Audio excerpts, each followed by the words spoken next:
The silk of my ceremonial dress whispered against my skin like a prayer I had no right to speak. I stood at the edge of the grand hall, watching through the carved wooden doors as unmated females from across the 7 kingdoms preened and posed, each one more radiant than the last. Their laughter rang like silver bells, a sound that had never included me. "You shouldn't be here," my cousin Natalia hissed, her fingers closing around my wrist with bruising force. The scent of jasmine and ambition clung to her like a second skin. "Father made an exception allowing you to attend at all. Don't embarrass our family by actually participating. If you're enjoying this story so far, don't forget to hit the like button and subscribe. Drop a comment telling me where in the world you're watching from. I love hearing from you." I pulled away, my hand instinctively moving to the small of my back, where a strange warmth had been radiating for the past 3 days. A phantom pain, perhaps, or simply my body's cruel reminder of what it could never do. Alpha Cornelius required all unmated females of age to present themselves, no exceptions. "You're not really female in the ways that matter, are you?" Natalia's voice dripped with false sympathy, the kind that cuts deeper than outright cruelty. "Barren wombs don't count. You're just a formality, a cautionary tale in a pretty dress."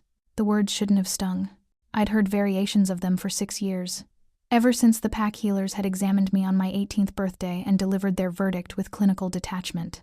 Isla Thorne, daughter of the late Beta Marcus Thorne, was barren, incapable of bearing children, worthless in the eyes of wolf society, where a female's value was measured in her ability to strengthen the bloodline. But tonight, something felt different. That warmth at the small of my back pulsed stronger, almost like a heartbeat that wasn't my own. And in my dreams these past 3 nights, I'd seen silver eyes watching me from shadows, a voice I couldn't quite remember whispering words I couldn't quite understand.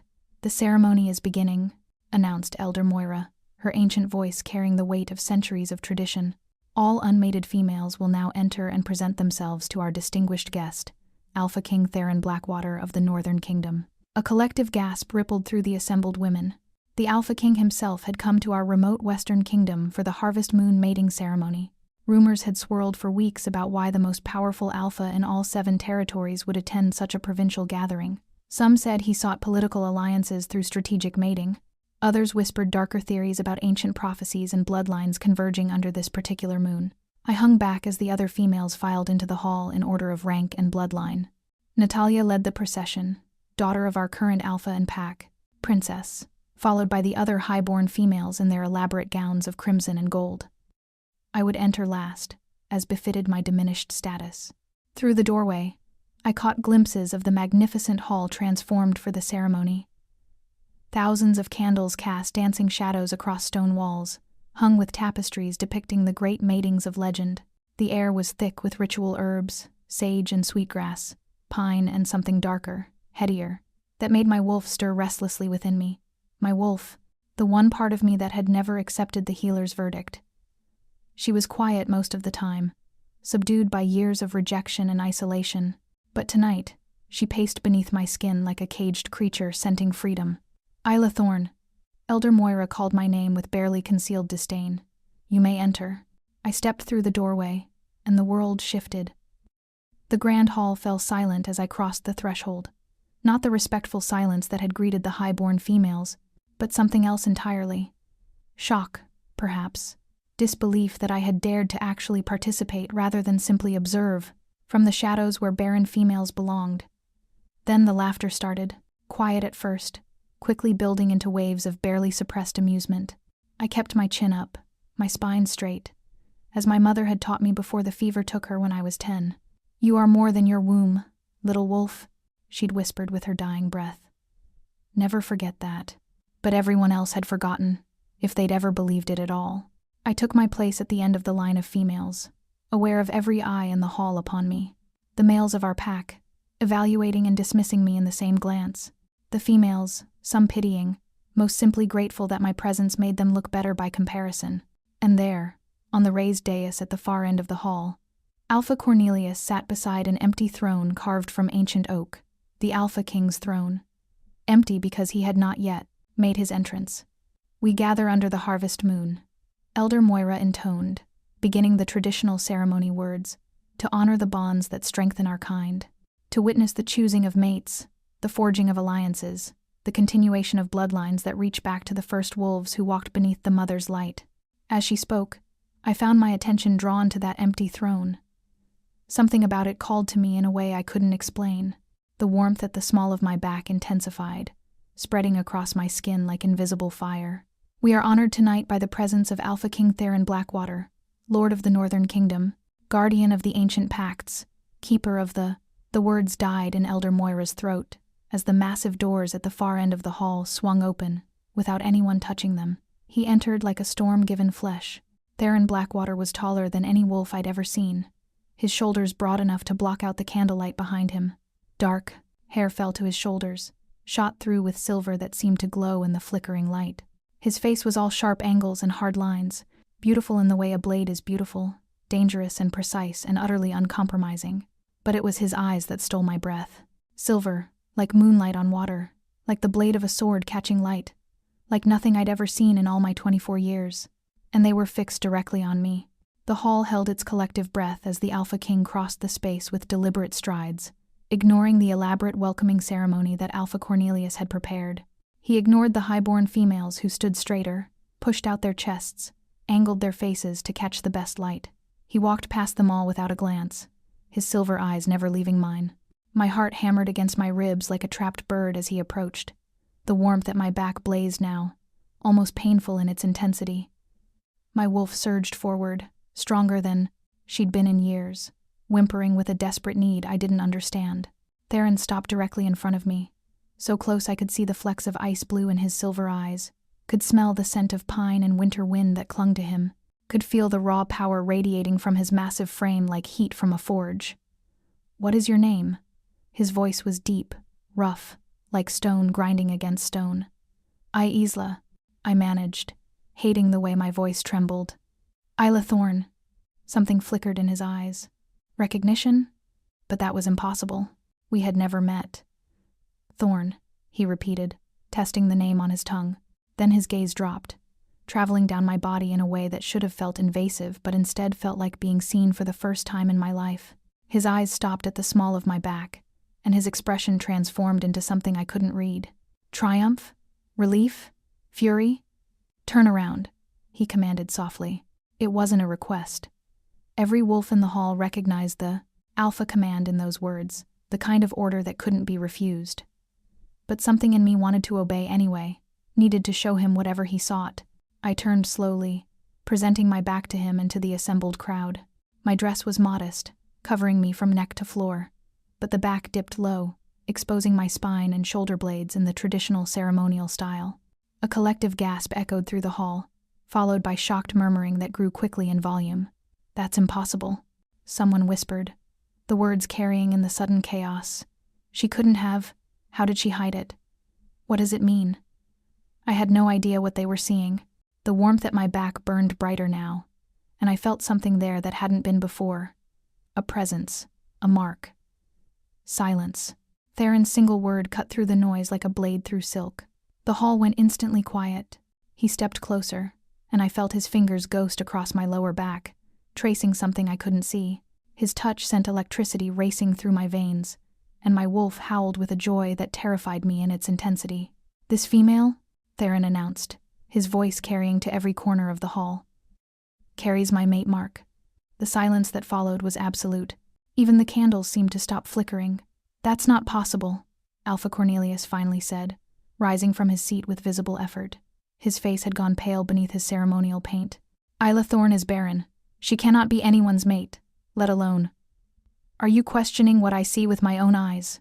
Theron turned slowly, his silver gaze fixing on my pack's alpha. The temperature in the hall seemed to drop 10 degrees. "Are you suggesting I don't recognize my own mate mark when it appears?" "Of course not, Alpha King," Cornelius stammered, bowing his head in submission. "I merely meant that there must be some mistake. Isla has been examined by our most skilled healers. She cannot—" If you're hooked on this story, make sure to subscribe and turn on notifications so you never miss an upload. Your support means everything, and helps me bring you more emotional stories like this one. Bear children. Surely the moon goddess would not. The moon goddess does as she wills, not as we expect. Theron's voice was soft now, which somehow made it more dangerous. And she has marked this female as mine. I stood frozen, my mind refusing to process what was happening. A mate mark, his mate mark. But I had felt nothing, no mark appearing, no bond snapping into place, no recognition of a destined mate. How could I carry his mark without knowing it? As if reading my confusion, Theron moved to stand beside me, his hand coming to rest on my lower back, directly over the warm spot. The contact sent a jolt through my entire body, and suddenly I could feel it, a symbol burned into my skin, intricate and unmistakable. A crescent moon crossed by a wolf's paw, the ancient mark of the Northern Kingdom's royal bloodline. 3 days ago, Theron said, still addressing the crowd, but his words clearly meant for me. I performed the mate-calling ritual beneath the dark moon, an ancient rite to summon my destined mate, wherever she might be, to mark her as mine, so that I would recognize her when we met. The ritual requires the participation of the mate, even from a distance, even unknowingly. Her wolf must accept the mark, must want the bond, or it will not take. His fingers traced the mark again, and I shivered. That this female carries my mark means her wolf called back to mine, means she accepted the bond before we ever laid eyes on each other, means the moon goddess herself has woven our fates together. But she's barren, Natalia blurted out, her voice shrill with disbelief and poorly disguised jealousy. Everyone knows she can't have children. An alpha king needs heirs. You can't possibly. Theron's head turned toward her with predatory slowness. Are you a healer? No. But, are you gifted with the sight? Able to read the moon goddess's intentions? Of course not. I merely. Then perhaps you should learn to hold your tongue when discussing matters beyond your understanding. The steel in his voice made Natalia step back, her face flushing with shame and anger. Theron turned back to me, and his expression softened fractionally. Isla Thorne, your wolf called to mine across distance and darkness. Your soul accepted my mark before your mind knew my name. Whatever others have told you about yourself, whatever diagnoses have been made, the moon goddess has spoken her truth tonight. His hand moved from my back to cup my chin, tilting my face up to meet his gaze. I claim you as my mate, my Luna, my queen. Will you accept the bond that fate has already begun to weave? The question hung in the air between us. In the background, I could hear gasps and angry murmurs, could feel the weight of every eye in the hall upon us. My uncle Cornelius looked like he might have a stroke. Natalia's face twisted with barely suppressed fury, and Elder Moira watched with an expression I couldn't read, something between awe and ancient knowledge, but all of that faded away as I looked into Theron's silver eyes and felt the truth of his words resonating in my bones. My wolf didn't question this. She had already accepted him, had been calling to him in ways my human mind hadn't understood. 3 nights of dreams, 3 nights of warmth spreading across my lower back, 3 nights of silver eyes watching me from shadows. She had known, had chosen, had claimed him even as he claimed her. I accept, I whispered, the words barely audible even to my own ears. Theron's lips curved into the first real smile I'd seen from him. Then it is done. He raised his voice, addressing the hall once more. Bear witness. Isla Thorne is mine, and I am hers. Any who would challenge this bond, speak now or hold your peace for all eternity. The silence stretched. No one was fool enough to challenge an alpha king, especially one who had just claimed a mate marked by fate itself. So witnessed, Elder Moira finally said, her voice carrying the weight of ritual and law. The bond is acknowledged. The mark is seen. The moon goddess has spoken. As if her words had broken a spell, sound rushed back into the hall. Conversation exploded around us, excited, scandalized, confused. But I heard none of it, because Theron had turned to face me fully, both his hands now cradling my face with a gentleness that seemed at odds with his fearsome reputation. You're afraid, he said softly, for my ears alone. I don't understand what's happening, I admitted. 3 days ago, I was nobody. Tonight, I'm supposedly destined to be your queen. It doesn't make sense. Fate rarely does. His thumb brushed across my cheekbone, and I shivered at the contact. But your wolf understands, even if your mind doesn't. Can you feel her now? Really feel her? I closed my eyes and reached inward to that place where my wolf lived, and gasped. She was there, stronger than she'd been in years, practically glowing with energy and certainty and a bone-deep rightness I hadn't known was missing. She's so strong, I breathed, because the bond is feeding her, my strength flowing into yours, as yours will flow into mine. Theron's voice held a note of satisfaction. The healers who declared you barren, they were wrong. They were examining a female whose wolf was slowly dying from lack of her destined mate. No wonder your body refused to support new life when it was struggling to support your own. Hope flared in my chest, terrifying and exhilarating in equal measure. You think I'm not actually barren? I think, he said carefully, that you have been incomplete. That part of you has been waiting, unconsciously, for the other half of your soul. Now that we've found each other, everything changes. Before I could respond, Alpha Cornelius approached with visible reluctance, his expression carefully schooled into diplomatic neutrality. Alpha King Theron, this is unprecedented. Perhaps we should retire to discuss the implications of this bond in private? There are matters of protocol, of alliance terms. There are no implications to discuss. Theron interrupted, his gaze never leaving my face. I have claimed my mate. I will take her with me when I leave tomorrow at dawn. That is all that matters. Tomorrow? I couldn't keep the shock from my voice. But I need time to... Time for... what? His silver eyes searched mine. Time to let those who have belittled and dismissed you try to talk you out of the bond? Time for doubts to creep in? Time for your pack to manufacture reasons why you should reject fate? His words struck too close to truth. I could already see the calculation in Cornelius's eyes, the way Natalia whispered urgently to a group of high-born females. They would spend the night planting seeds of doubt, reminding me of my unworthiness, questioning why an alpha king would truly want a barren female. You're right, I said quietly. If I stay, they'll find ways to make me question myself. Something fierce and possessive flashed in Theron's eyes. You are done questioning yourself, Isla Thorn. You carry my mark. That makes you Luna of the Northern Kingdom, Queen of 7 territories, the most powerful female in our world. Anyone who treats you as less will answer to me. The absolute certainty in his voice sent warmth flooding through me. For the first time in 6 years, someone looked at me and saw worth, saw potential, saw not what I lacked, but what I was. Alpha King, Elder Moira approached, her ancient face creased with concern. I would speak with you and your mate privately. There are matters of significance that should be addressed before you leave our territory. Theron studied her for a long moment, then nodded once. Very well. Isla and I will meet with you after the ceremony concludes.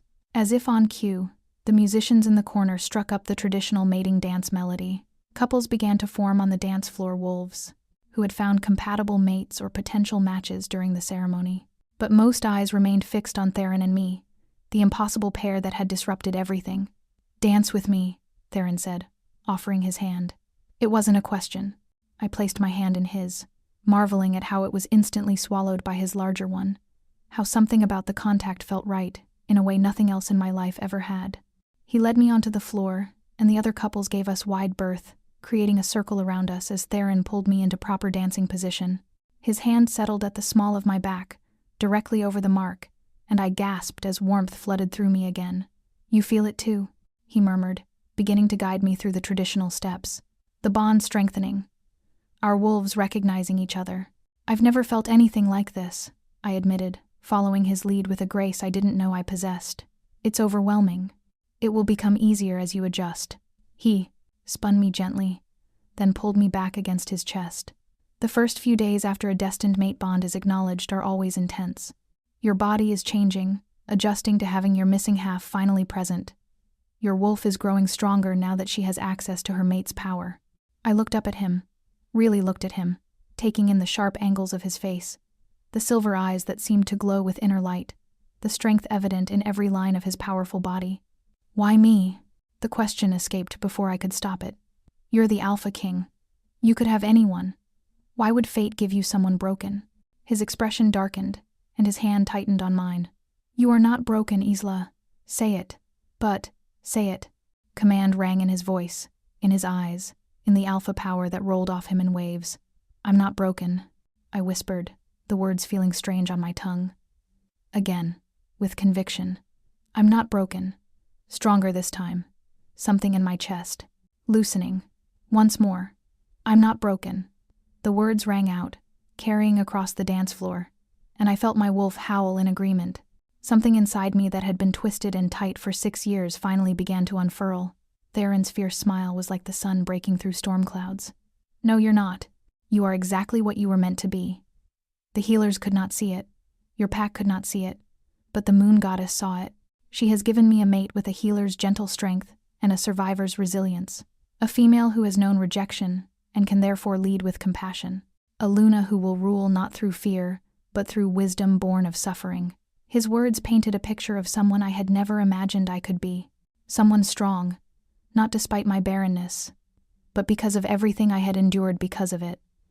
I don't know how to be a Luna, I said softly. I don't know anything about ruling or politics or... You will learn. He pulled me closer as the tunis. Music swelled. And you will not do it alone. I have waited 33 years for my destined mate, Isla. I did not perform that calling ritual lightly. The moon goddess has given me you for a reason, and I intend to spend our lives discovering exactly what that reason is. The music ended, but Theron didn't release me. We stood in the center of the floor, surrounded by staring wolves, and I realized something profound had shifted. Not just in my circumstances, but in me. For 6 years, I had accepted the label of Barren, had let it define me, diminish me, reduce me to less than nothing in the eyes of my pack. But looking into Theron's silver eyes, feeling his certainty flowing through the bond between us, I began to see myself differently. Perhaps I had never been barren at all. Perhaps I had simply been waiting, my body refusing to bear children for males who saw me as a convenient womb, my wolf growing weaker in the absence of her destined mate, my spirit enduring until a moment when everything would change. And tonight, under the harvest moon, everything had changed. This way. Elder Moira's voice cut through my thoughts as the ceremony began to wind down. She gestured toward a side door, her expression grave. We must speak privately, and there is little time. Theron kept his hand at my back as we followed the elder through narrow corridors lit by flickering torches. The sounds of the ceremony faded behind us until we reached a small chamber deep within the pack house. The walls were lined with ancient texts, and the air smelled of sage and old magic. Sit, Moira commanded, gesturing to chairs arranged around a low table. For all her age and diminished physical power, she still carried the authority of a respected elder. Theron sat, pulling me down beside him, his hand never leaving mine. The contact grounded me, kept panic at bay as Moira fixed us both with her ancient gaze.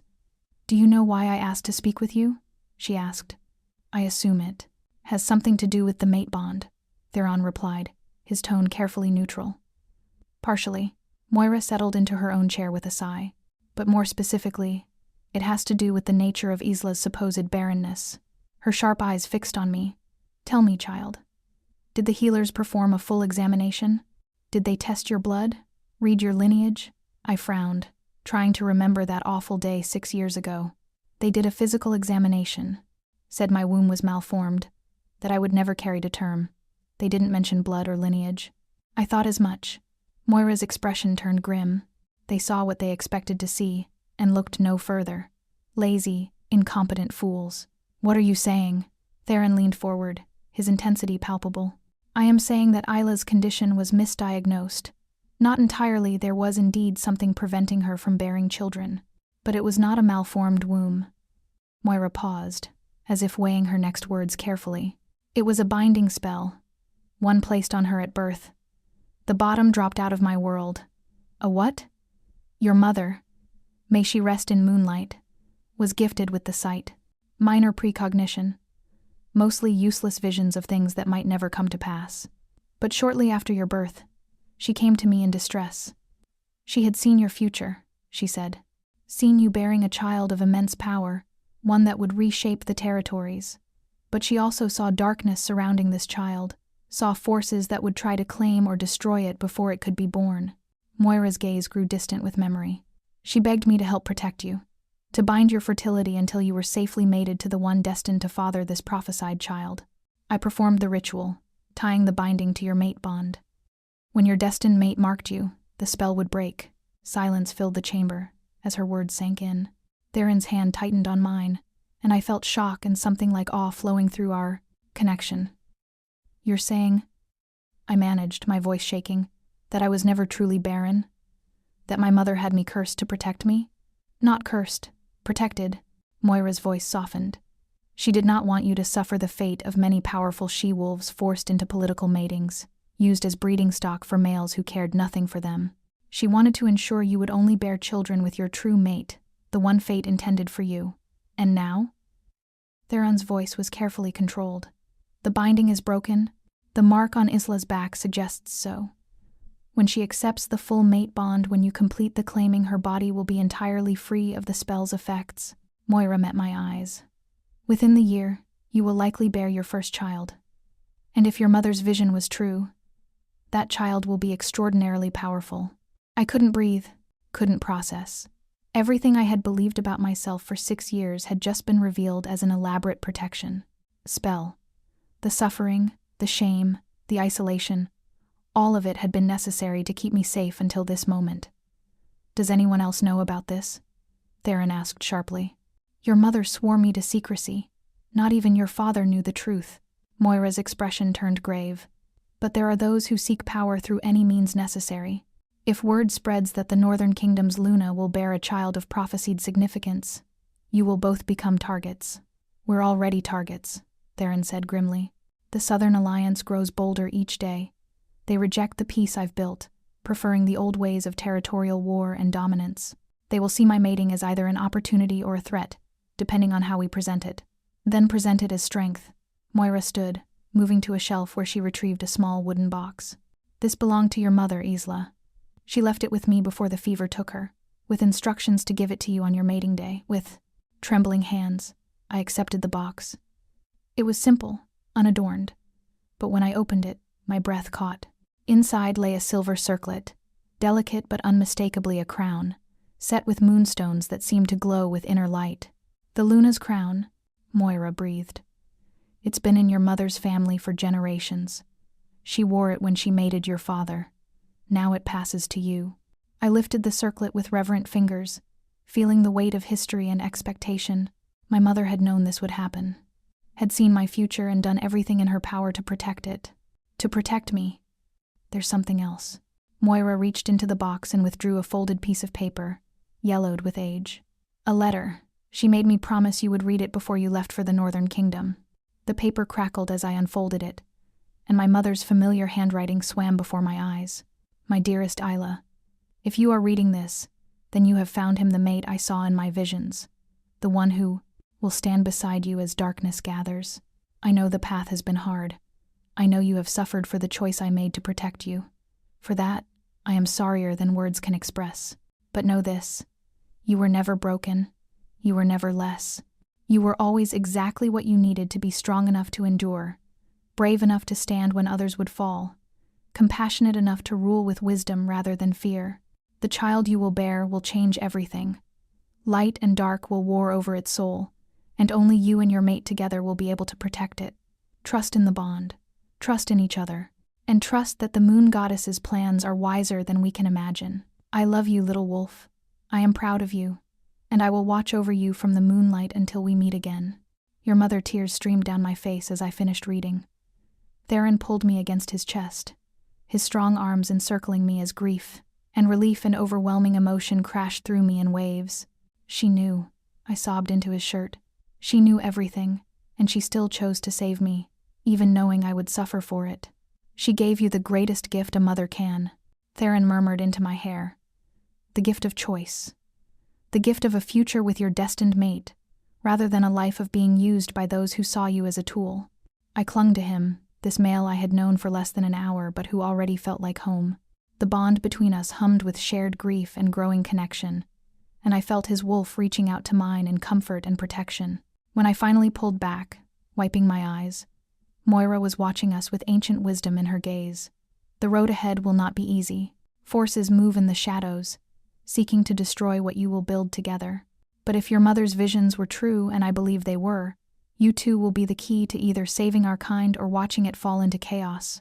No pressure then, I said, attempting weak humor through my tears. Theron's lips quirked slightly. We will face whatever comes. Together. He stood, pulling me up with him and turning to Moira. Thank you for your truth, Elder. We will carry it carefully. See that you do. She placed her weathered hand on my cheek. Your mother would be proud of the female you've become. Go now. Dawn comes quickly, and you have a kingdom waiting. The remainder of the night passed in a blur of preparation. Servants appeared from nowhere to pack my meager belongings, though Theron made it clear I would need nothing from my old life. Everything I required would be provided in the Northern Kingdom. I found myself alone briefly in the room I'd occupied since childhood. looking around at the simple space that had been my haven and prison.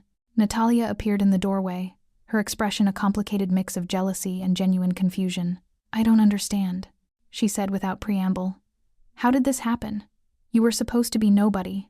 Worse than nobody." "I don't fully understand it myself," I admitted.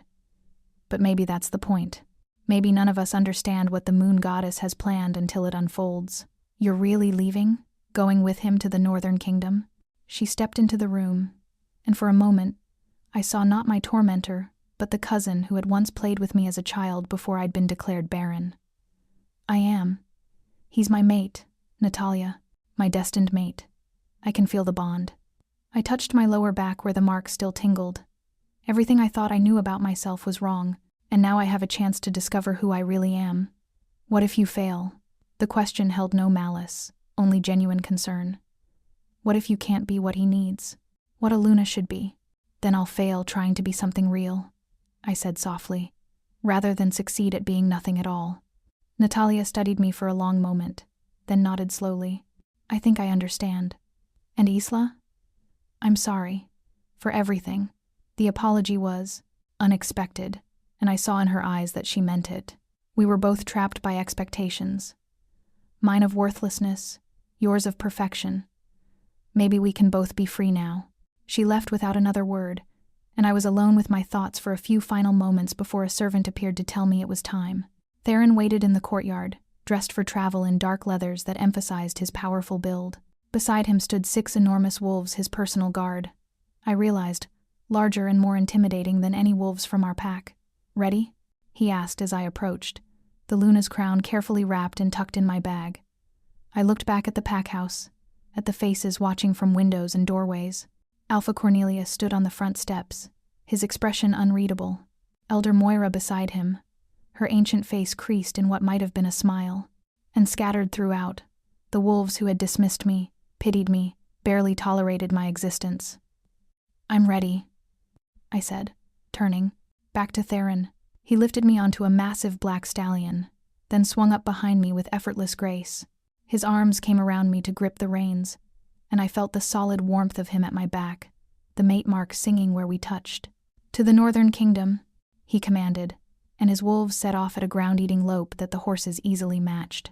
As we left the Western Territory behind, the first rays of dawn broke over the horizon. The harvest moon was setting in the west, its work for this cycle complete, and I realized with startling clarity that my mother had been right. I had never been broken. I had been waiting for this moment, for this male, for this bond that would define everything to come, the Alpha King who had marked me as his from 3 days' distance, the prophesied child that would grow within me, the darkness that would seek to destroy us both. I didn't know what lay ahead, but as Theron's arms tightened around me and his wolf howled in triumph within him, I knew one thing with absolute certainty. I was done being the barren Omega they laughed at, done being less than nothing in the eyes of wolves who couldn't see past their own prejudice. I was Isla Thorne, Luna of the Northern Kingdom, destined mate of the Alpha King, and carrier of a child who would reshape the territories. And anyone who underestimated me would learn exactly why the moon goddess had chosen a survivor to stand beside the most powerful alpha in 7 kingdoms. The story was just beginning. The northern road stretched before us like a ribbon of silver in the dawn light, winding through ancient forests that had stood since the first wolves walked the earth.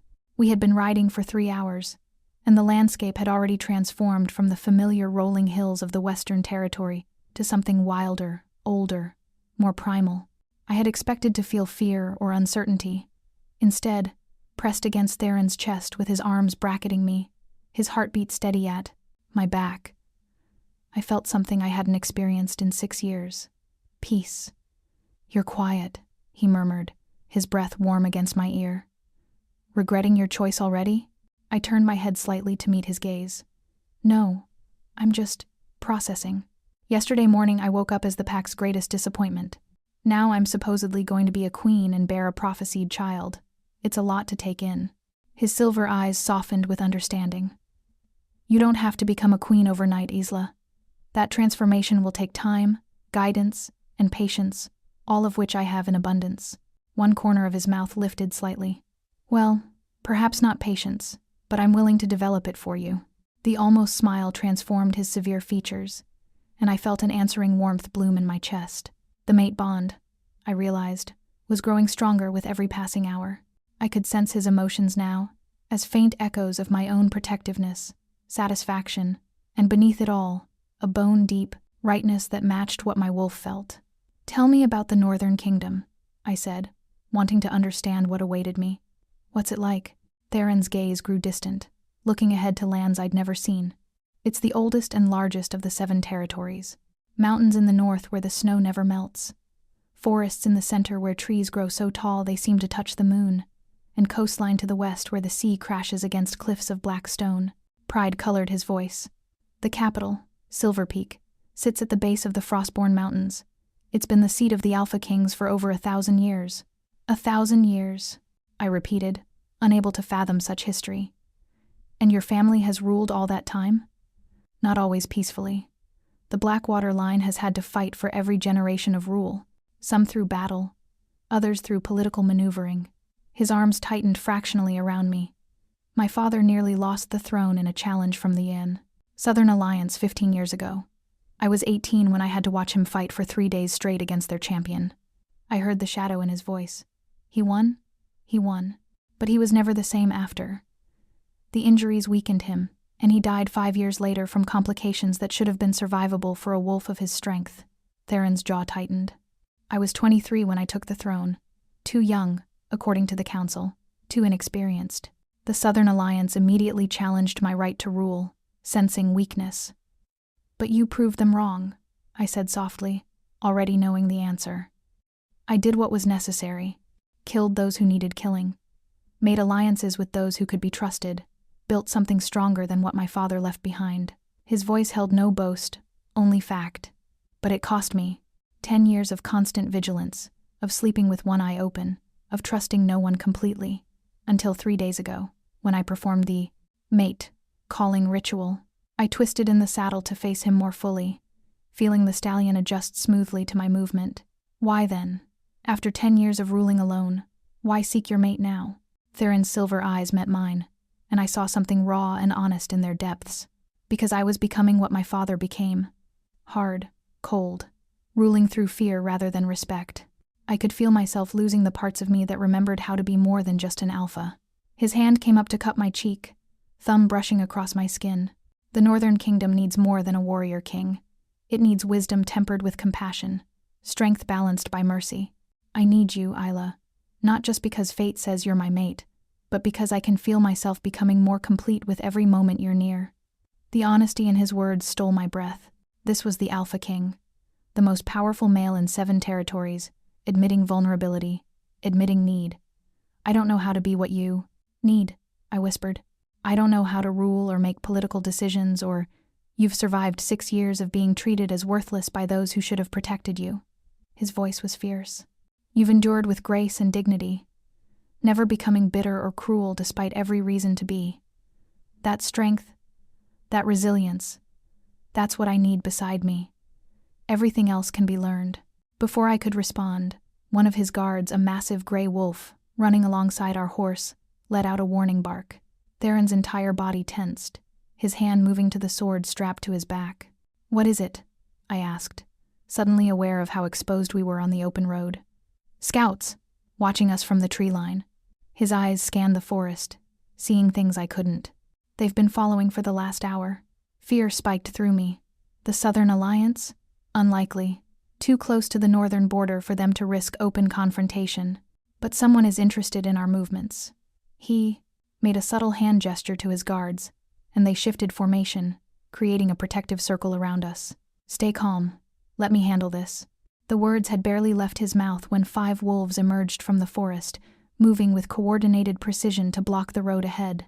They were large, well-fed, and clearly trained fighters.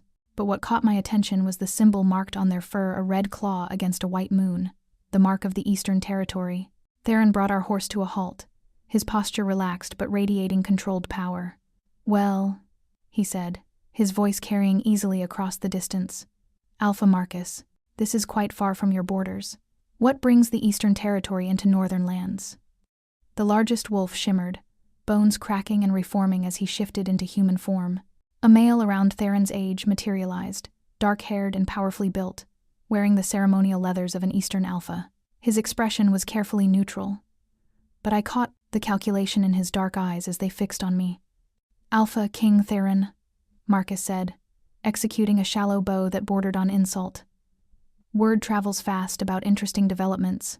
A mate bond formed at the Western Harvest Moon ceremony, with a Barren Omega, no less." His lips curved into something that wasn't quite a smile.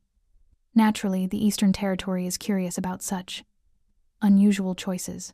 I felt Theron's anger through our bond, a cold fury that made my wolf whimper with the urge to submit. But his voice remained dangerously calm. "Curious enough to send scouts into my territory without permission? That sounds less like curiosity and more like espionage." "We're still in neutral territory," Marcus countered smoothly. "And I came personally rather than send scouts. Call it professional courtesy, one alpha to another." His gaze slid to me again, assessing. "Though I confess, I wanted to see with my own eyes the female who supposedly carries the Blackwater mate, Mark. Hard to believe such a thing could happen to one so diminished." The insult was deliberate, testing Theron's control. I felt his rage spike, felt his wolf rising dangerously close to the surface.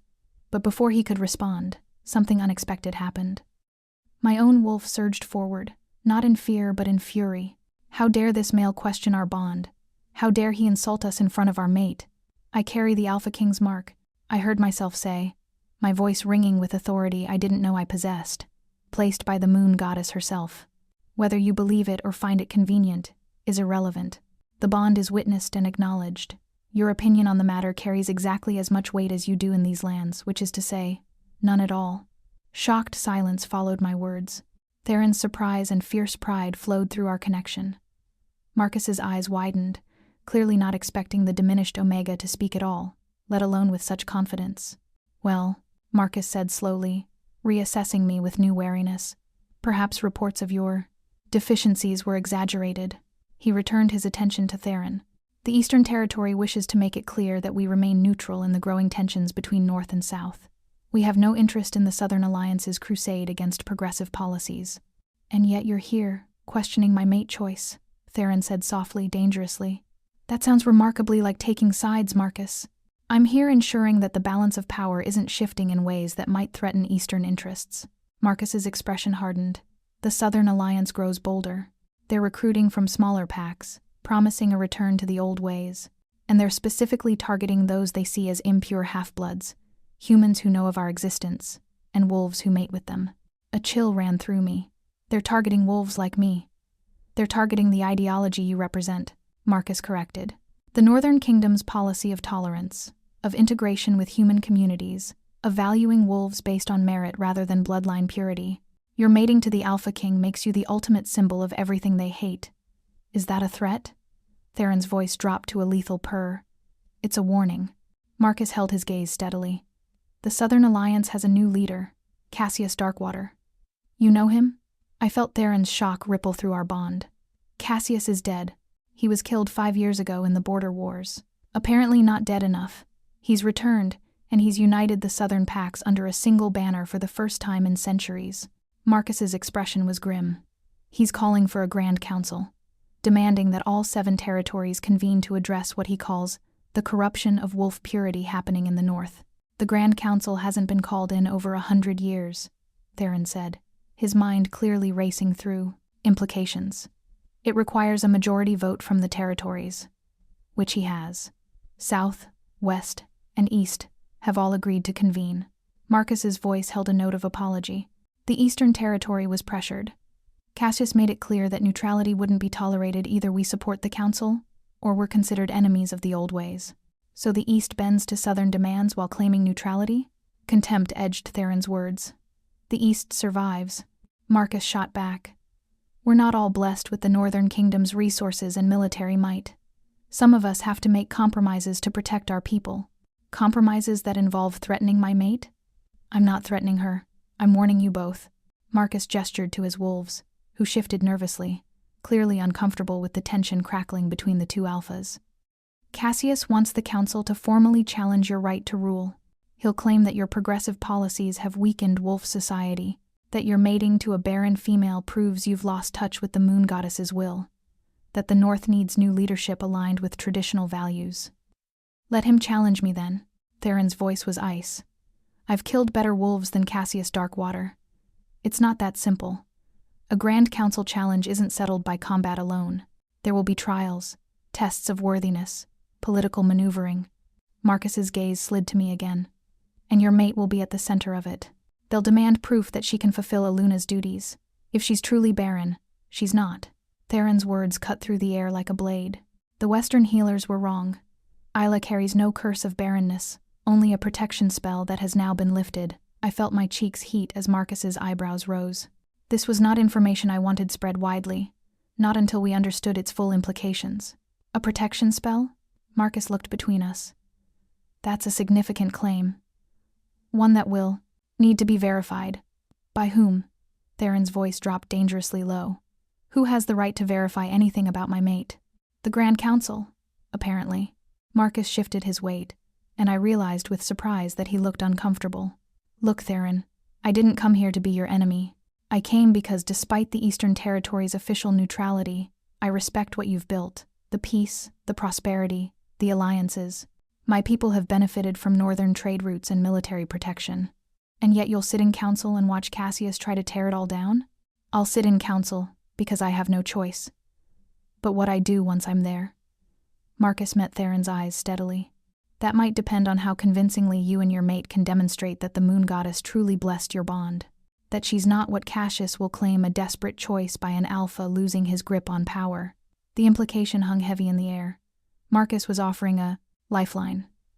A chance to win Eastern support if we could prove ourselves at the council. When? Theron asked tersely. The autumn equinox. 3 weeks from today. Marcus began backing toward the tree line, his wolves following. The council convenes at Moonfall Ruins, neutral ground between all territories. Attendance is mandatory for all ruling alphas and their mates. We'll be there, Theron said, his voice leaving no room for doubt. Marcus nodded once, then shifted back into his wolf form and disappeared into the forest with his guards. The moment they were gone, Theron let out a low growl of frustration, his control finally slipping. This changes everything, he muttered, urging our horse forward at a faster pace.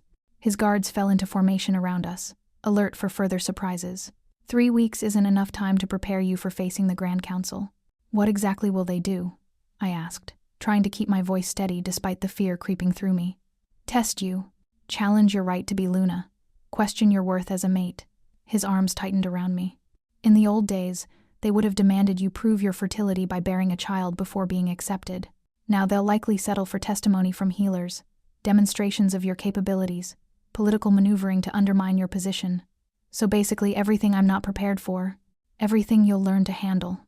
His voice softened slightly. You're not alone in this, Isla. Whatever the council throws at us, we face it together. I leaned back against his chest, drawing comfort from his solid presence. Through our bond, I felt his determination, his protectiveness, and beneath it all, a growing affection that had nothing to do with fate or obligation, and everything to do with who we were becoming to each other. Tell me about Cassius Darkwater, I said. If he's going to be our enemy, I should know what we're facing. Theron was silent for a long moment, and I felt his reluctance through our connection. Finally, he spoke. Cassius was my father's beta, his most trusted advisor and closest friend. When my father was challenged by the Southern Alliance 15 years ago, it was Cassius who helped him prepare, who stood beside him during the 3-day combat trial. So what happened? Cassius believed my father was too soft, too willing to compromise with humans, too open to progressive ideas about pack integration and bloodline politics. Theron's voice grew hard. When I inherited the throne and continued my father's policies expanded them, even Cassius became more vocal in his opposition. He claimed I was betraying wolf traditions, weakening our kind by allowing half-bloods to hold positions of respect. How did he die? Or supposedly die? 5 years ago, the Southern Alliance launched a coordinated attack on 3 northern border settlements simultaneously. Cassius led the defense of one settlement, and was reported killed when it was overrun. We never recovered his body, but there were witnesses who saw him fall. Theron's jaw tightened. I should have known. Cassius was too cunning, too skilled to go down that easily. He must have staged his death and fled south, where he spent 5 years building support among the southern packs, I said, pieces falling into place. positioning himself to challenge you when the time was right. And now the time is right. I've just mated to you exactly the kind of choice he would see as proof of my unworthiness to rule. There was no blame in Theron's voice, only grim acceptance. He'll use you as evidence that I've completely abandoned wolf traditions, a barren half-blood Luna who can't even shift. You're the perfect symbol for everything he wants to destroy. The words stung despite knowing they weren't his opinion. Except I'm not barren. And I'm not a half-blood. My parents were both wolves. Details that won't matter to those already committed to seeing what they want to see. He pressed a kiss to my temple, the gesture unexpectedly tender. But we'll make them matter. We'll prove that the moon goddess knew exactly what she was doing when she bound us together. How? The question came out smaller than I intended. By being exactly who you are. Not what they expect, not what they demand, but who you truly are, strong enough to endure years of rejection and emerge with compassion intact. Brave enough to stand in front of 4 southern wolves to protect a mate you'd just met. Wise enough to speak truth to an eastern alpha who thought he could intimidate you. Theron's voice held fierce conviction. That's the Luna the Northern Kingdom needs. That's the mate I need. His words kindled something warm in my chest, something that had nothing to do with the mate bond and everything to do with being seen. Really seen. Perhaps for the first time in my life. I'm scared, I admitted softly. Good. Fear keeps you sharp, keeps you careful. But don't let it control you. His breath was warm against my ear. You've already survived the worst thing that could happen, being told you had no value, no purpose, no future. Everything from here forward is better than that. I let his words sink in as we rode, the landscape gradually shifting to the wild, untamed beauty of the deep north. He was right. I had survived being barren or believing I was barren in a society that valued females solely for their fertility. I had endured 6 years of contempt and isolation without breaking. Whatever the Grand Council threw at me couldn't be worse than what I'd already overcome. Could it? We stopped at midday, in a clearing beside a crystal-clear stream that cut through ancient pines. Theron's guards immediately spread out, securing the perimeter while their alpha helped me dismount. My legs were stiff from hours in the saddle, and I stumbled slightly when my feet hit the ground. Theron steadied me with hands on my waist, his touch sending awareness sparking through me. Easy. You're not used to riding for so long. Is it always going to be this intense? I asked, not entirely sure if I meant the riding or the constant awareness of him, the way every touch seemed magnified through the mate bond. His silver eyes darkened with understanding. The bond will settle. Right now, everything is new, overwhelming. Your body is adjusting to having access to my strength. Your wolf is getting used to her mate's presence. His thumb traced small circles on my waist. But yes, there will always be intensity between us. That's the nature of a destined mate bond. One of his guards approached the gray wolf who had given the first warning about Marcus. He shifted into human form, revealing a male in his 30s with a scarred face and intelligent eyes. Alpha, he said with a respectful nod. The area is secure, no signs of further surveillance. Thank you, Garrett. Theron released me to clasp the males, forearm in greeting. Isla, this is Garrett Stone, my head of security and oldest friend. Garrett, meet Isla Thorne, your future Luna. Garrett's eyes widened slightly. Apparently even Theron's inner circle had been surprised by the sudden mating. But he recovered quickly, bowing his head to me with genuine respect. Luna, it's an honor. Please, just Isla, I said, uncomfortable with the formal title. I'm not Luna yet. You carry the Alpha King's mate mark, Garrett said simply. That makes you Luna in everything but the formal ceremony. The pack will accept no less. Before I could respond, another guard called out. Alpha, rider approaching from the north. Single wolf, bearing northern colors. Theron's expression sharpened. A messenger, let him approach. Moments later, a young male burst into the clearing in wolf form, sides heaving with exertion. He shifted immediately, not bothering with modesty as he dropped to one knee before Theron. Alpha King, urgent news from Silver Peak. Speak, Theron commanded. The Southern Alliance has sent a formal declaration to all territories.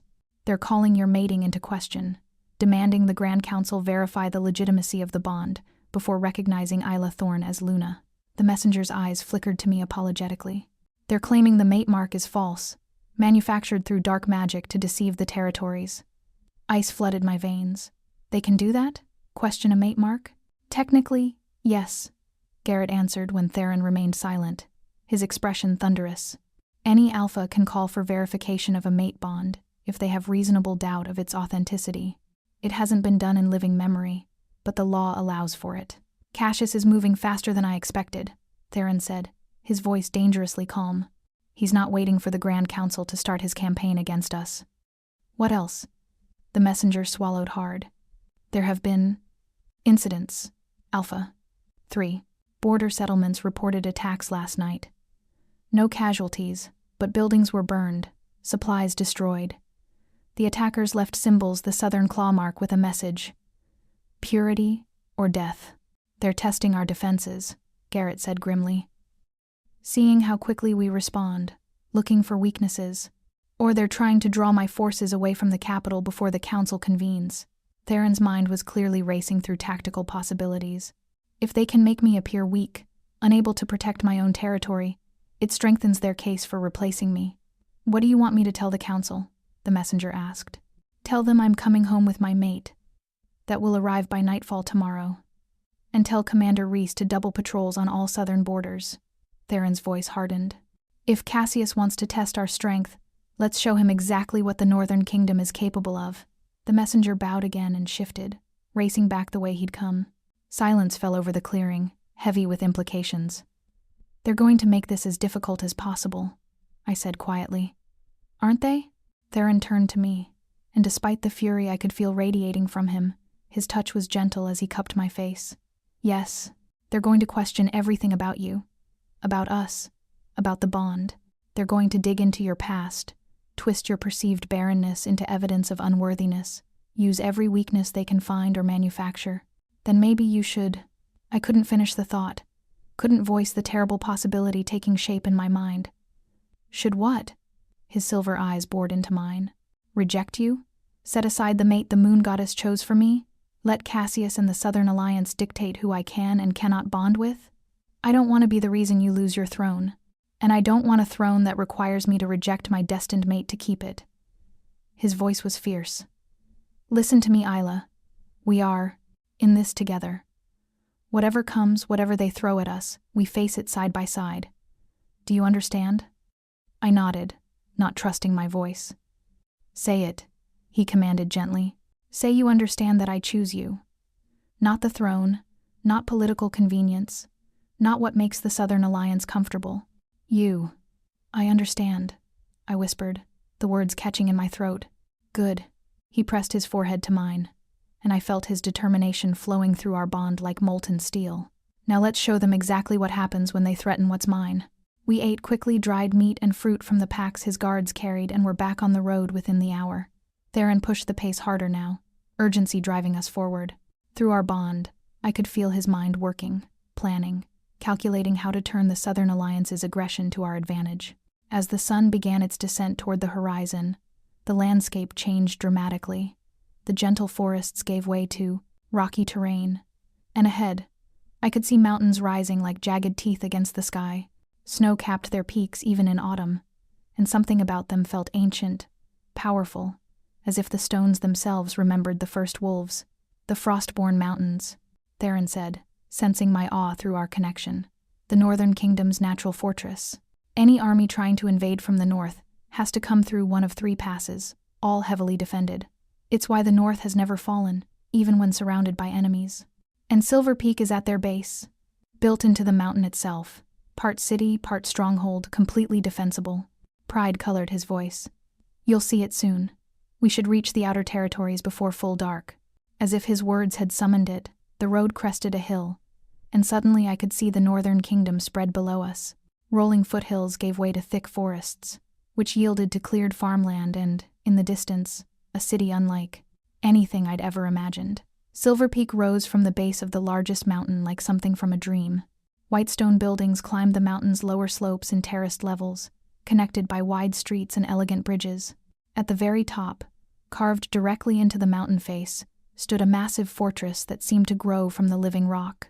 Its towers reached toward the sky, banners bearing the Blackwater symbol, a silver wolf howling beneath a full moon flying from every spire. It's beautiful, I breathed. It's home. Theron's arms tightened around me. You're home now, too. As we descended toward the city, I noticed wolves beginning to line the road.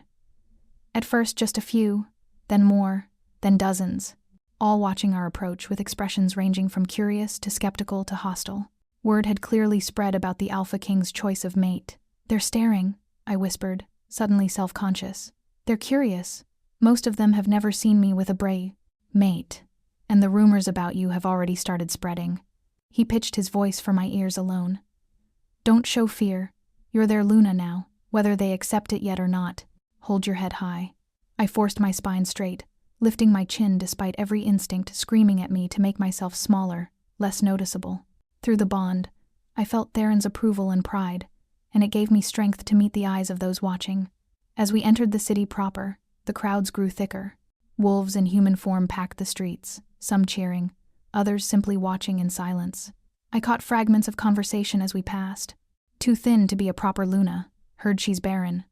What was the Alpha King thinking? But also, carries his mate mark. Saw it with my own eyes. Moon Goddess must have a reason. Give her a chance before judging. We wound through the city's levels, climbing higher with each turn until finally, we reached the fortress. Gates.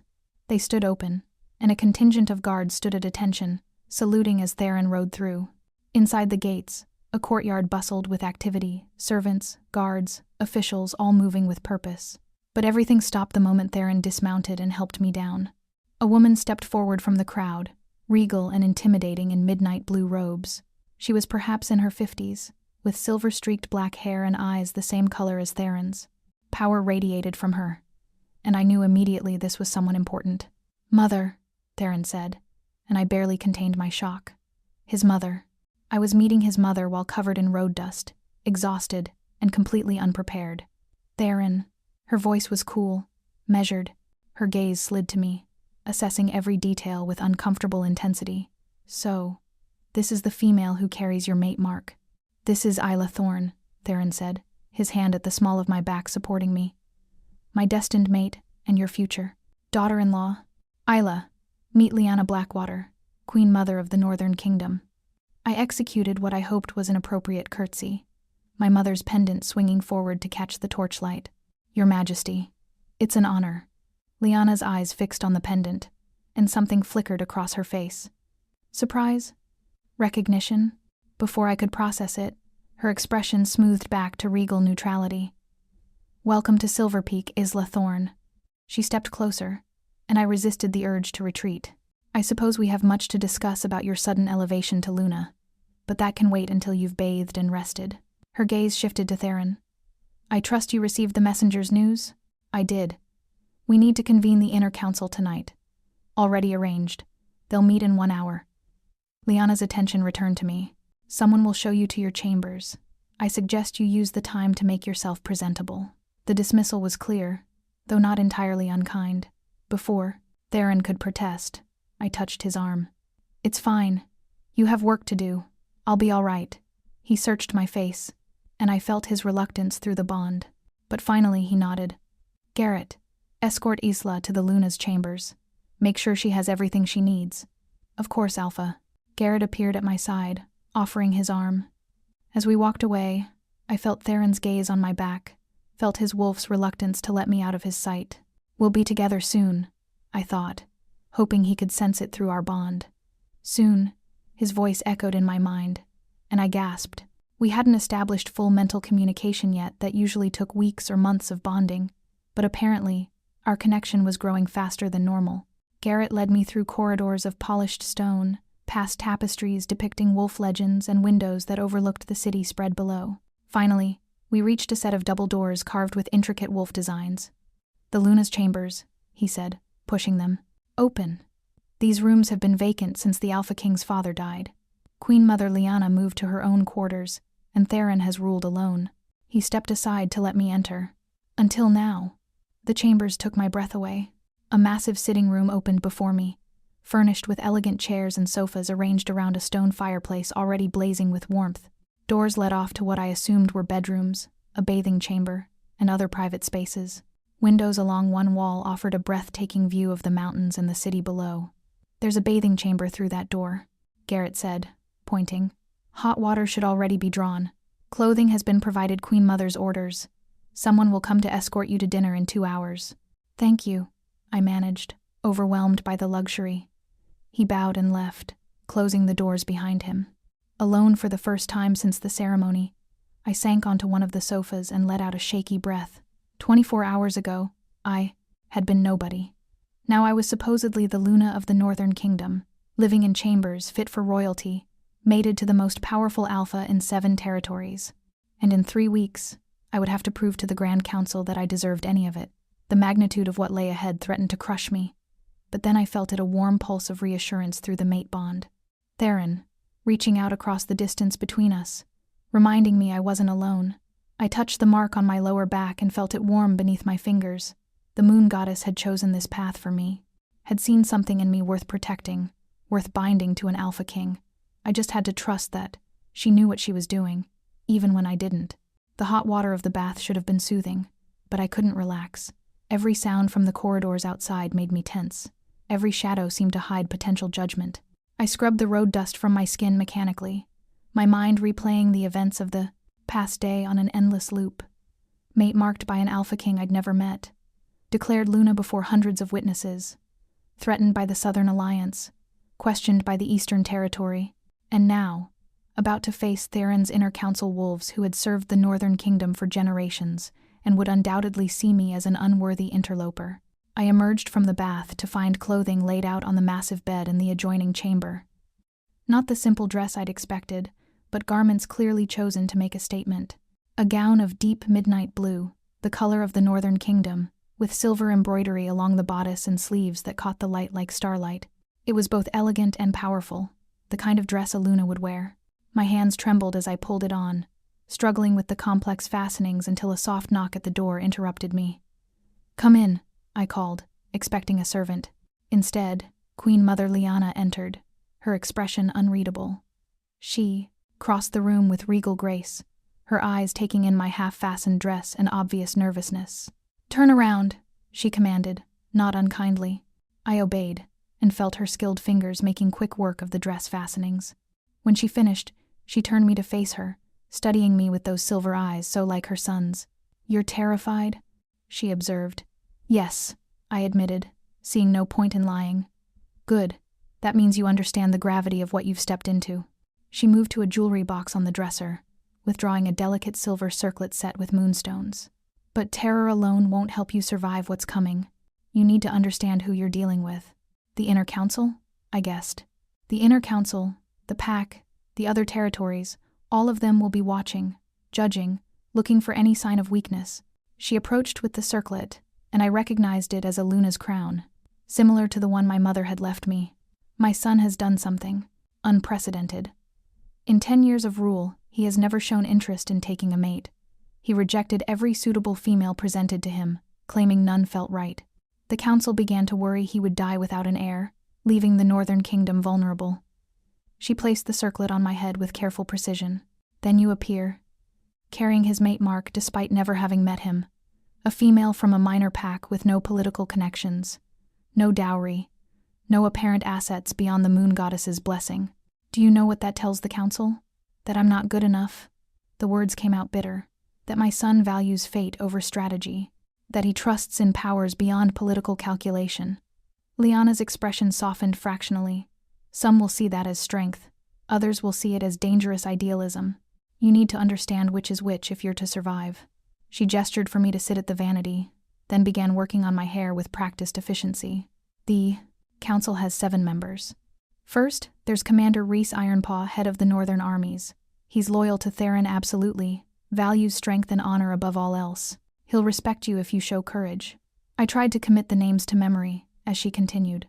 "Second, Elder Mara Swiftwater. She's ancient, served 4 Alpha Kings, and has the sight. If she says the moon goddess blessed your bond, others will listen. But she's also traditional. She'll test you to ensure you understand what it means to be Luna. High Counselor Victor Stoneheart handles all political matters. He's calculating, always thinking 3 moves ahead. He'll see you as either an asset or a liability depending on how you present yourself. Show him you have a mind of your own, and he might become an ally." Lyanna's fingers wove my blonde hair into an elegant style that emphasized my features rather than hiding them. "Fourth is Healer Sage Moonwhisper, head of all Northern healers. She'll be the one to verify the truth about your fertility once the council demands it. She's fair but thorough." Treasury Minister Roland Goldclaw manages all northern wealth and resources. He'll want to know what you bring to the union in material terms. Don't let him intimidate you. The mate mark is worth more than any dowry. Lady Cassandra Nightshade represents the noble houses. Speaks for the high-born families who have served the kingdom for generations. She'll likely be your harshest critic. Many of those families have daughters they hoped would catch Theron's eye. She paused, meeting my eyes in the mirror. And finally, there's me, Queen Mother and keeper of royal traditions. I speak for continuity, for preserving what has kept the Northern Kingdom strong for 1,000 years. And what do you think of me? I asked quietly. Lyanna studied me for a long moment. I think you're either the moon goddess's greatest blessing or a disaster waiting to unfold. And I think the next 3 weeks will determine which. She placed her hands on my shoulders, her grip firm. But I also think my son hasn't looked at anyone the way he looks at you, and that matters more than bloodlines or political strategy. Before I could respond, another knock sounded. A servant entered and bowed. Your Majesties, the council awaits in the Great Hall. Lyanna squeezed my shoulders once, then stepped back. Remember, you're not trying to convince them you're worthy. You're reminding them that the moon goddess has already made that determination. Walk in there like you belong, because you do. I took a shaky breath, touched my mother's pendant beneath the neckline of my dress for luck, and stood. The dress felt foreign, the circlet heavy on my head, but something in Lyanna's words had steadied me. I was Isla Thorne, marked by the Alpha King, chosen by fate itself. Whatever came next, I would face it with the same strength that had carried me through 6 years of rejection. I followed the servant through winding corridors, Lyanna walking beside me in silent support. As we approached the Great Hall, I could hear voices within, some raised in argument, others speaking in measured tones. They were already debating my worthiness, already deciding my fate. The massive doors swung open, and conversation ceased. The Great Hall was exactly that great in every sense. Stone pillars rose to vaulted ceilings painted with scenes of wolf legends. A long table dominated the center of the room, and seated around it were 7 figures who turned to regard me with varying expressions. And at the head of the table stood Theron, still in his travel-stained clothing, but somehow managing to look regal despite it. His silver eyes found mine across the distance, and I felt warmth flood through our bond. Pride, reassurance, possessiveness. "The Luna arrives," announced the servant, his voice carrying through the hall. I walked forward, keeping my spine straight and my head high as Lyanna had taught me. Every eye tracked my movement, and I could feel their judgment like a physical weight. But I kept my gaze fixed on Theron until I reached his side. He took my hand, kissing my knuckles in a gesture both tender and claiming. "My counsel, I present Isla Thorne, bearer of my mate mark, my destined mate, and your future Luna." "Alpha King," a deep voice spoke from the table. I turned to see a massive male with graying hair and a scar that bisected his face from temple to jaw. "Commander Reese," I recalled from Lyanna's description. "With all respect, future Luna is premature. The mate bond must first be verified and accepted by the council before the title is bestowed." "The bond was witnessed and acknowledged at the Western Territory ceremony," Theron replied, his voice calm but edged with steel. "What further verification is required? Given the unusual circumstances, a mate mark appearing without prior contact on a female of questionable fertility, the council believes additional scrutiny is warranted." This came from a thin male with sharp features and calculating eyes. Victor Stoneheart, the political strategist. "Unusual circumstances orchestrated by the moon goddess herself," Theron countered. "Or are you suggesting the divine can be questioned by mortal councils?" "We question nothing about the divine," an ancient female voice interjected. I looked to see a wolf so old her hair had gone pure white, her face a map of wrinkles, but her eyes sharp and knowing. "Elder Mara, we merely seek to understand her will. If the moon goddess has truly blessed this union, then verification will only confirm it. If there is deception at work, there is no deception," I heard myself say, my voice stronger than I felt. All eyes turned to me, and I resisted the urge to shrink back. "I carry the Alpha King's mate mark. It appeared 3 days ago during the dark moon, without my knowledge or understanding. My wolf recognized his before I ever laid eyes on him. The bond is real." "Bold words, from one so inexperienced," said a beautiful woman in elegant robes, her dark hair swept up in an intricate style. "Lady Cassandra Nightshade." But words alone prove nothing. Many females would claim a bond with the Alpha King for power and position. Then examine the mark, I said, turning my back to them. I'm told mate marks cannot be faked, that they carry the unique signature of the Alpha who placed them. Look for yourselves. I felt Theron's surprise and approval through our bond as I lowered the back of my dress enough to expose the mark at the small of my back. There was rustling as council members rose to examine it. By the moon goddess, someone breathed. It's genuine. I can feel the power radiating from it. The Blackwater royal mark, Elder Mara confirmed, her ancient fingers ghosting over my skin. Placed by the mate-calling ritual, accepted by her wolf. There is no deception here. This is destiny made manifest. I straightened my dress and turned back to face the council, noting the various expressions. Commander Reese looked satisfied. Victor Stoneheart appeared thoughtful, reassessing. Lady Cassandra's beautiful face had twisted into barely concealed displeasure. The mark is authentic, Victor acknowledged. But that addresses only one concern. There remains the matter of her suitability as Luna. The Southern Alliance is already using her perceived barrenness as ammunition against you, Alpha King. They claim you've lost the moon goddess's favor by choosing a mate who cannot bear your heirs. Which is a lie, Theron said flatly. Isla is not barren. The Western Territory healers were wrong. So you claim, Lady Cassandra interjected smoothly. But surely you can understand our need for certainty? The Northern Kingdom cannot afford a Luna who what? I interrupted, surprising myself and everyone else. Who has survived 6 years of being treated as worthless and emerged with dignity intact? Who has learned to endure without becoming bitter? Who understands what it means to be dismissed and can therefore lead with compassion? I stepped forward, addressing the council directly. You want certainty about my fertility? Fine. Examine me. Have your healers verify the truth. But understand this, I will not apologize for what I am or am not. The moon goddess marked me as Theron's mate, knowing full well my history, my supposed limitations, everything you're now questioning. If she deemed me worthy, who are you to argue? Silence followed my words. I had definitely overstepped a future. Luna didn't speak to the council with such boldness, but I was tired of defending my existence, tired of being treated as less than worthy. To my surprise, Commander Reese threw back his head and laughed, the sound booming through the hall. By the first wolves, she has fire. I like her, Alpha King. This one won't wilt under pressure. Agreed, said a warm female voice. A middle-aged woman with kind eyes and healer's robes nodded approvingly. Sage Moon Whisper. The council requested verification of her fertility. I will examine her tonight and report my findings. But I already sense what I will find. The binding spell Elder Moira spoke of is real. I can feel its remnants in her aura. You know of the spell? Theron asked sharply. I suspected when I heard the circumstances of her diagnosis. Binding spells were common centuries ago to protect royal daughters from forced matings. That Isla's mother had the sight and chose to protect her daughter this way. Sage smiled gently at me. It speaks of love and wisdom, not curse or deficiency. Then we have no issue to debate, Elder Mara said firmly. The mate mark is genuine, placed by divine will. The fertility concerns are based on false diagnosis that will shortly be corrected. What remains, Victor said quietly, is whether she can handle what's coming. The Southern Alliance isn't going to accept any of this easily.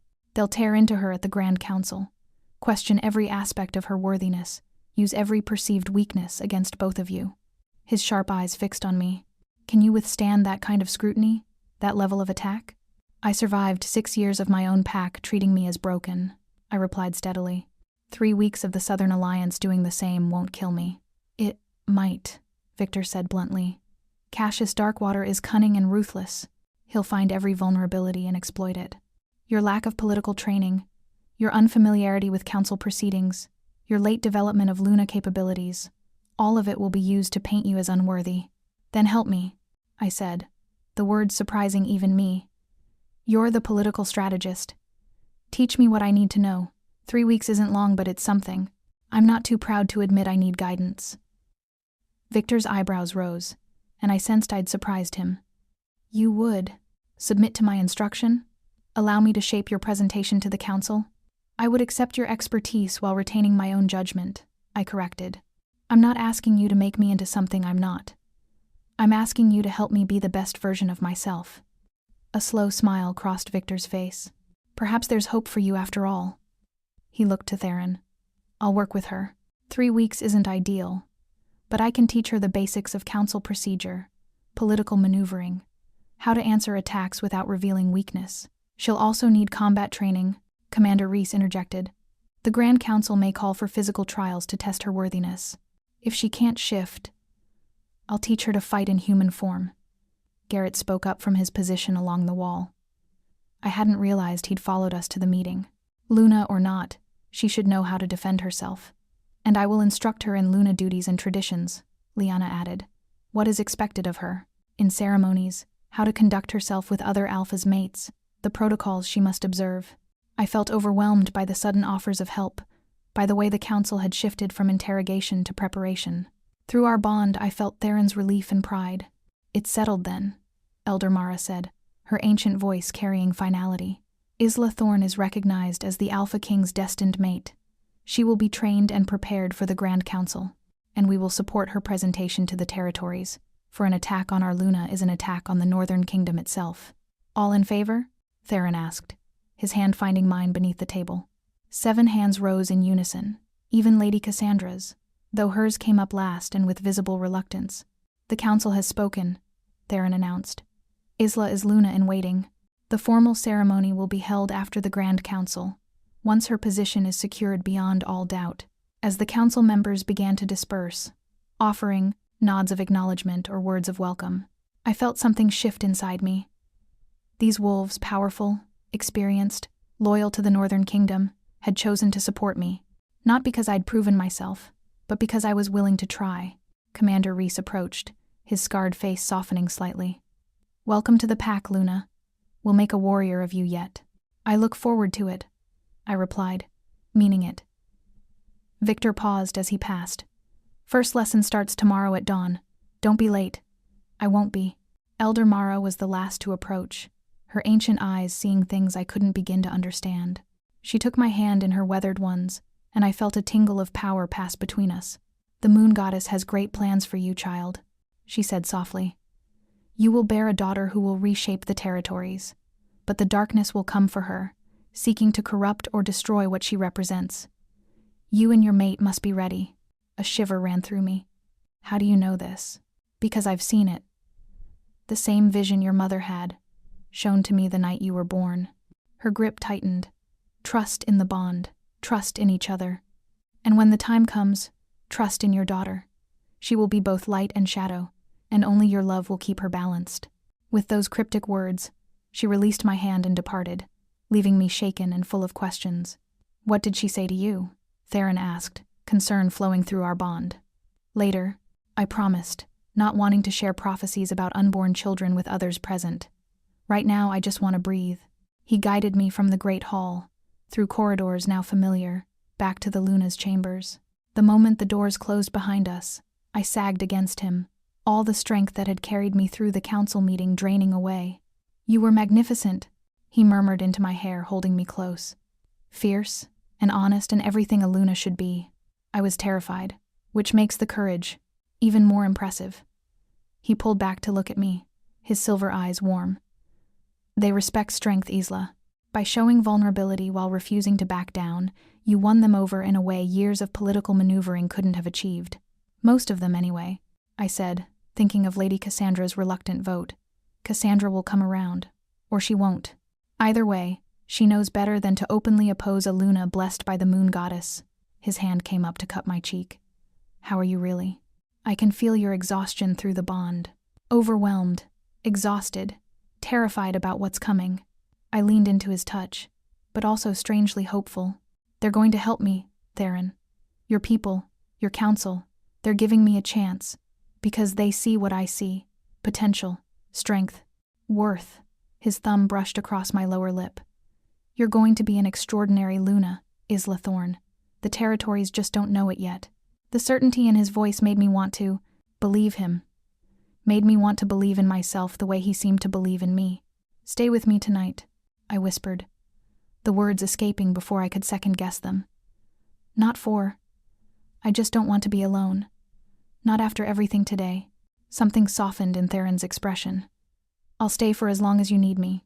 He pressed a kiss to my forehead, tender and chaste. Always, Isla. That's what mates do. He led me to the bedroom, helped me out of the elaborate dress, and wrapped me in a soft robe. Then he stripped down to his breeches and pulled me into the massive bed, tucking me against his chest. The moment I relaxed against him, feeling his steady heartbeat beneath my ear, the terror and anxiety of the day finally released their grip. Here, in his arms, with his wolf purring contentment to mine, I felt safe. "Tell me something good," I murmured, already drifting toward sleep. "Something to dream about instead of Grand Councils and Southern Alliances." "Something good," he repeated thoughtfully. His fingers traced idle patterns on my back. "When this is all over after the Grand Council, after we've silenced Cassius and the Southern Alliance, after you've been formally recognized as Luna, I'm going to take you to the northern coast. There's a place there, a private beach where the sea meets the mountains, where the first wolves were said to have made their covenant with the moon goddess.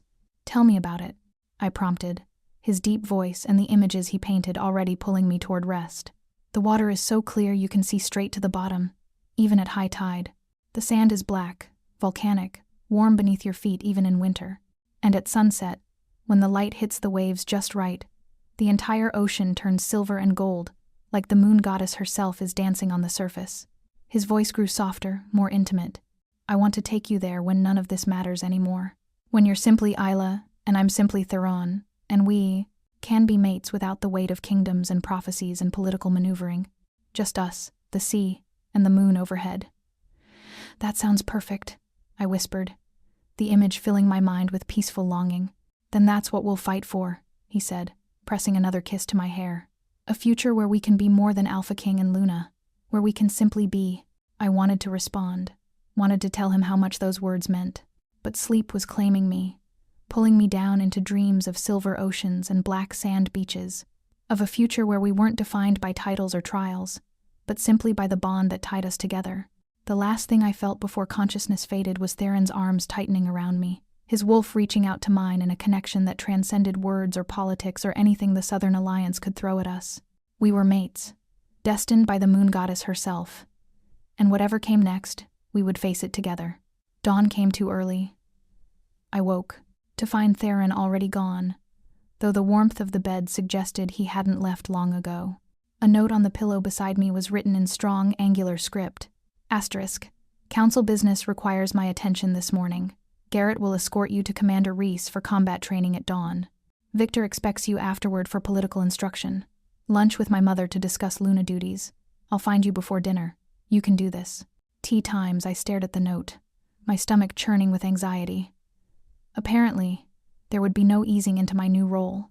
They were throwing me directly into intensive training, determined to prepare me for the Grand Council in the scant 3 weeks we had. A servant appeared with breakfast far more elaborate than anything I was used to and helped me dress in practical training clothes that had been provided. As I ate, I tried not to think about how spectacularly I might embarrass myself in combat training. I'd never learned to fight beyond basic self-defense. Barren females weren't considered worth training in our pack. Garrett appeared precisely at dawn, his scarred face neutral. "Ready, Luna?" "As I'll ever be," I replied, following him through the fortress to an outdoor training yard. Commander Reese waited in the center of the yard, surrounded by racks of weapons and training equipment. Several other warriors stood at the edges, clearly there to observe. "Great. An audience for my humiliation. Luna, Isla." Reese's voice boomed across the yard. "Welcome to your first combat lesson. I understand you have minimal training?" "None, actually," I admitted, seeing no point in pretending otherwise. "Perfect. No bad habits to unlearn." He gestured to the warriors around us. "These are some of our finest fighters. They're here to learn from watching our sessions, not to judge. Everyone starts somewhere." His matter-of-fact tone eased some of my tension. He approached, circling me slowly, assessing. "You're smaller than most wolves, lighter. That's actually an advantage if used correctly. You can't overpower larger opponents, so you'll learn to outthink them. Speed over strength, precision over power." For the next 2 hours, he drilled me relentlessly. Basic stances, how to move, where to aim, strikes for maximum impact. I fell more times than I could count, got bruised and battered, and definitely wasn't graceful. But I didn't quit. Every time I hit the ground, I got back up. And slowly, grudgingly, I began to understand what my body was capable of. Better. Reese grunted after I successfully completed a defensive sequence. You're learning. 3 more weeks of this, and you might not be completely helpless if someone attacks you at the council. High praise from him, apparently. Victor's political training was somehow more exhausting than the physical combat. He drilled me on protocol, on the histories of each territory, on the subtle games of verbal sparring that passed for diplomacy among wolves. The Southern Alliance will try to provoke you, he explained, pacing before me in his study. They'll insult you directly or imply insults, hoping you'll lose your temper and prove you're unfit to be Luna. You must remain composed no matter what they say, even if they call me Barren. Especially then, respond with cold facts, not hot emotion. The healers have verified my fertility. Would you like to see their signed documentation? He demonstrated the proper tone, polite but sharp, like a blade wrapped in silk. Make them look foolish for clinging to outdated information. We practiced responses for hours until my head ached with scenarios and counter-arguments and political strategies. Lunch with Liana was marginally less intense, though no less important. She taught me about Luna ceremonies, about the subtle signals passed between high-ranking females, about managing pack dynamics and settling disputes. A Luna is more than the Alpha King's mate, she explained over delicate sandwiches I was too nervous to enjoy. You're the pack's mother, their mediator, their voice when the Alpha's power becomes too harsh. You soften without weakening. You nurture without coddling. You lead through wisdom rather than dominance. How do I do all that in 3 weeks? You don't. You learn the basics and trust your instincts for the rest. Her silver eyes held mine. The moon goddess doesn't make mistakes, Isla. If she chose you for this role, you already have what you need. You simply haven't discovered it yet. The days blurred together after that. Dawn combat training with Reese, leaving me bruised and exhausted. Morning political instruction with Victor, filling my head with strategies and protocol. Afternoon Luna lessons with Liana, teaching me the subtle arts of pack management. Evenings with Theron, reviewing what I'd learned and strengthening our bond. And through it all, through every moment of those frantic 3 weeks, I felt myself changing, growing, stronger, more confident. The mate bond with Theron deepened daily, until I could sense his emotions even when we were apart, could hear his thoughts brushing against mine, could feel his wolf as clearly as my own. My wolf, too, was transforming. Fed by the bond, by daily training, by finally having purpose, she grew stronger than she'd been since childhood. Still couldn't shift that remained beyond me, but her presence in my mind became solid, steady, a source of strength I'd never known. 10 days into training, Healer Sage completed her examination and presented her findings to the council. The binding spell had fully dissolved when Theron marked me. My body was adjusting to its new reality. I was, in fact, completely fertile. The formal announcement silenced one major line of attack from the Southern Alliance, but Cassius and his supporters would find other ammunition. They always did. 15 days in, word came that the Southern Alliance had arrived at Moonfall Ruins and were making their headquarters, spreading rumors and building alliances against us. They claimed Theron had used dark magic to create a false mate bond, that I was a spy planted by human separatist groups, that our union would bring about the downfall of wolf society. All lies, but lies repeated often enough gained the weight of truth. 18 days in, Victor declared me as ready as I could be. You'll never be a master diplomat in 3 weeks, he said bluntly. But you know enough to avoid major missteps, and you have something more valuable than political skill. You have authenticity. When you speak, people believe you. Use that. 20 days in, Reese had me spar with his advanced students. I lost every match, but I also landed hits on opponents 3 times my size, and I never stayed down. You fight like someone with everything to lose, he observed. Good. Keep that edge at the council. And finally, on the 21st day, the night before we were to depart for Moonfall Ruins, Theron came to me in the Luna's chambers we now shared. Tomorrow everything changes, he said, pulling me into his arms. Whatever happens at the council, we face it together, I finished. I know. He kissed me then, deep and claiming, pouring everything he felt through our bond until I was dizzy with it. When he pulled back, his silver eyes blazed with determination. They're going to try to break you, he warned, to humiliate you, to make you doubt yourself, to prove you're unworthy. Promise me you'll remember the moon goddess chose you. I chose you. The Northern Kingdom has accepted you. Whatever Cassius and his followers say, it doesn't change those truths. I promise. I whispered against his lips. That night, we didn't sleep. We lay tangled together, strengthening our bond, preparing for the battle ahead. Not with strategy or weapons, but with the simple certainty that together, we were stronger than anything the Southern Alliance could throw at us. As dawn broke on, the 22nd day, I dressed in the formal Luna attire Liana had commissioned, midnight blue, trimmed with silver, the Luna's crown my mother had left me gleaming on my head. I looked in the mirror and barely recognized the female staring back. 3 weeks ago, I had been nobody. A Barren Omega dismissed by her own pack. Now I was Isla Thorn Blackwater, Luna of the Northern Kingdom, mate to the Alpha King, about to face the Grand Council, and fight for my right to stand beside the most powerful Alpha in 7 territories. Ready? Theron asked from the doorway, magnificent in his formal black and silver. I turned to him, feeling my wolf rise within me, strong and certain. Ready, I confirmed, and together, we walked out to face our destiny. Moonfall ruins rose like ancient bones from the earth, sacred ground where all 7 territories gathered. Cassius Darkwater emerged from the southern tent, his amber eyes cold with malice. Alpha King Theron, and the famous Barren Omega. His voice dripped contempt. I'm not Barren, I said, voice steady. Update your intelligence before embarrassing yourself. Surprise flickered across his face. He hadn't expected me to speak. Point to me. The Grand Council convened at sunset. Cassius stood before the 7 territory alphas, his voice carrying conviction. Theron Blackwater has led us astray for 10 years, and now he's mated to a female who cannot shift, was declared Barren, has no qualifications to be Luna. I invoke the ancient laws. I call for the trials of worth. My blood ran cold. The trials, physical, mental, and spiritual tests that could break my mind or dissolve our bond. I will take the trials, I announced before Theron could refuse. The vote passed. 4 yes, 1 no, 2 abstentions. The physical trial came at dawn. 3 massive warriors circled me in the arena. The crowd expected slaughter. But Commander Reese had trained me well, speed over strength, precision over power. 10 brutal minutes later, all 3 warriors lay groaning on the ground. I stood bloodied but victorious. The mental trial presented an impossible choice. 3 plague-stricken villages, medicine for only 2. I would partially treat all 3, I decided. Sometimes the right choice isn't saving the most lives today, but preserving the pack's future and unity.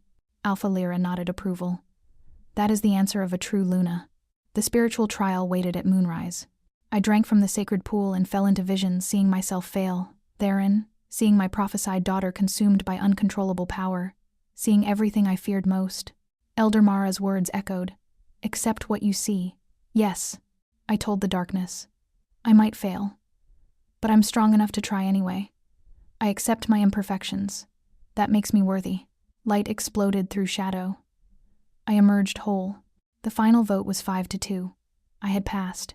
The council recognizes Isla Thorn as Luna of the Northern Kingdom, Elder Mara declared. But Alpha, Helena stood with shocking news. I propose a vote of no confidence in Cassius Darkwater's leadership. 6 territories voted yes. Cassius was stripped of power. The Southern Alliance dissolved. 3 months later, I stood in our chambers, Theron's arms around me, his hand on my growing belly. Our daughter, the prophesied child. What are you thinking? He murmured. That the moon goddess knew exactly what she was doing. I turned to face my mate, giving the Barren Omega a daughter who will reshape the territories. They had laughed when I entered that ceremony, but as Luna of the Northern Kingdom, carrying the future in my womb, loved by the Alpha King, who saw my worth when no one else could. No one was laughing now. If you loved this story, check out the other videos on your screen now. I think you'll really enjoy them. And don't forget to subscribe if you haven't already. See you in the next story.